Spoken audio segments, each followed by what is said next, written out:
अप्रैल के महीने में पहलगाम में हुए आतंकी हमले अभी तक भारत भूला नहीं है। इस हमले में भारत के 26 आम यात्रियों को गोली मार के, उनके धर्म पूछ के उन्हें गोली मार दी गई थी। वो दर्द देश अभी तक भूला नहीं है। इस बीच एक खबर आती है जहां एनआईए ने कुछ खुलासा किया है। नमस्कार, मेरा नाम है उज्जवल कुमार और आप देख रहे हैं पॉलिटिकल पंचायत।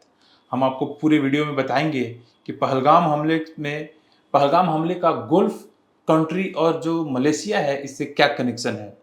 दूसरा कि एनआईए के हाथों कौन सा एक स्ट्रॉन्ग प्रूफ मिला है जिससे कि हम हमारी जो स्थिति है वो विश्व के पटल पे मजबूत हो सकती है। तीसरा कि क्या पाकिस्तान को एफएटीएफ के ग्रे लिस्ट में डालने की कोशिश भारत जो कर रहा है उसमें सफल हो पाएगा। पहलगाम हमले के आपको याद होगा कि अप्रैल के महीने में जब पहलगाम में कुछ यात्री घूम रहे थे तो वहाँ पे कुछ 3 से 4 आतंकवादियों ने उनके धर्म पूछ के गोली मारी, 26 लोगों को मौत का घाट उतार दिया। इस पूरे हमले की जिम्मेदारी टीआरएफ ने ली थी। आपको याद होगा कि टीआरएफ एक लश्कर का एक प्रॉक्सी, एक तरह से कह सकते हैं कि ग्रुप है लश्कर तौबा के, तो उसने जिम्मेदारी ली थी।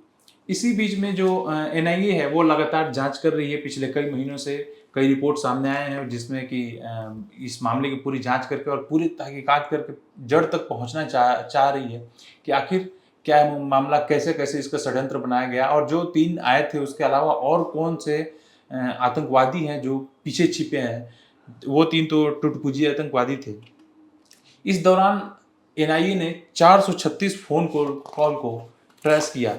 उस ट्रेस में बहुत सारी जानकारी सामने आई है कि कौन कौन से ऐसे आतंकवादी हैं जो पीछे से लड़ रहे हैं। सामने से लड़ने वाले तो है ही, लेकिन जो पीछे से लड़ रहे हैं वो कौन कौन से आतंकवादी हैं। इस दौरान 436 कॉल को ट्रेस किया गया और हमें मालूम चला कि कैसे हवाला का पैसा जो है वो हवाला के माध्यम से पैसा जो टीआरएफ संगठन है उसको दिया जा रहा है। और ये हवाला का पैसा जो पहले एक तरह से नेपाल से आता था। पहले नेपाल एक हवाला का जड़ था जो पाकिस्तान आतंकवाद फैलाने के लिए भारत में नेपाल के माध्यम से पैसा भेजता था। अब ये धीरे धीरे गल्फ कंट्री है और साथ में मलेशिया है जो सामने आ रहा है।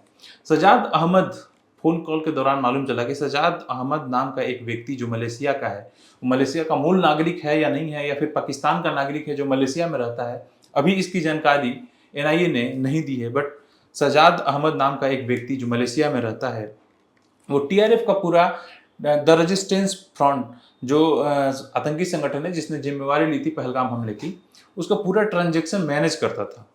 ये एनआईए की जांच में अभी तक सामने आई है। और यासिर हयात जो है इससे सजाद अहमद का एक कनेक्शन है, बताया जा रहा है। अभी तक जो खबरें सामने आई है उसमें बताया जा रहा है कि यासिर हयात भारत का नागरिक है। कई ऐसे भी लोग हैं जो भारत में रह के वो आतंकवादियों का समर्थन करते हैं। कहा जाता है कि आतंकवादी जब कहीं घुसता है तो जरूर कुछ न कुछ, कहीं ना कहीं कुछ लोकल सपोर्ट होते हैं। तो यासिर हयात नाम का एक व्यक्ति है जो शहजाद अहमद का, जो मलेशिया में रहता था, उसके ट्रांजेक्शन मतलब उनको कैश में पैसा पहुंचाता था।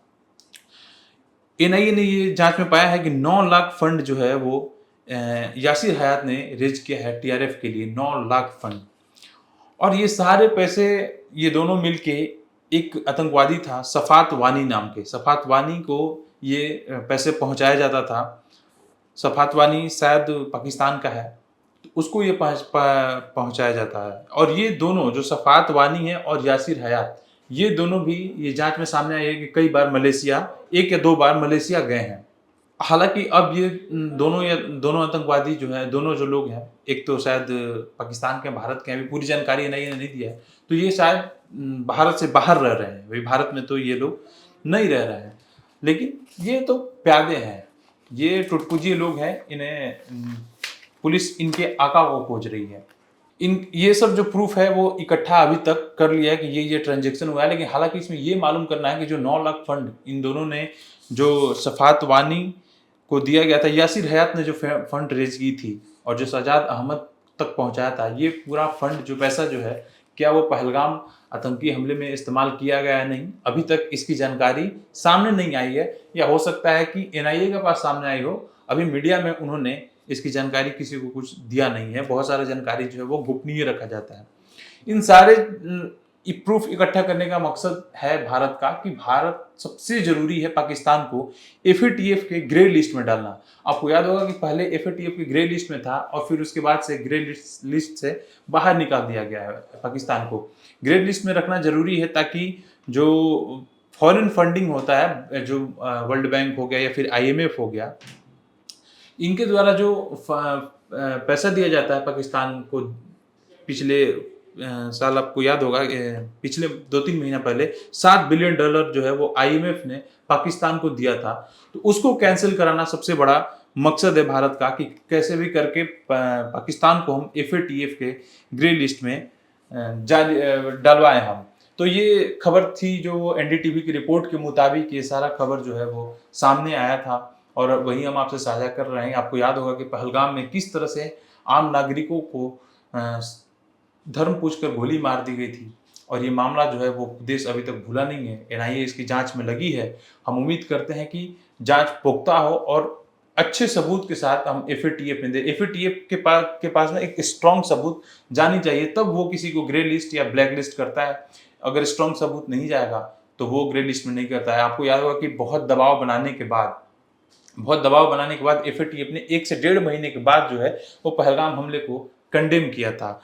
भारत जो है वो अगर ये अच्छा सबूत लेता है तो भारत का डोजियर भी मजबूत हो जाएगा और विश्व के पटल पे हम अलग अलग देशों से ये बात बोल सकते हैं कि पाकिस्तान, ये जो पहलगाम हमला हुआ है इसके पीछे जो मेन है, सबसे मेन जो हाथ है वो पाकिस्तान का है और इसको बाकायदे प्रूफ के साथ हम एफएटीएफ में रख सकते हैं, जिससे पाकिस्तान को ग्रे लिस्ट में कम से कम डाला जा सकता है और जो पाकिस्तान को आईएमएफ द्वारा फंड मिलने वाला है या उसको कैंसिल हम लोग करा सकते हैं। बहरहाल इस रिपोर्ट में इतना ही। जैसे ही इसमें कुछ आगे खबर आती है, कुछ अपडेट आती है तो हम आपको जरूर आपसे बताएंगे। अगर ये वीडियो अच्छी लगी तो हमारे वीडियो को लाइक करें, शेयर करें और कमेंट करें, साथ में चैनल को सब्सक्राइब करें। धन्यवाद।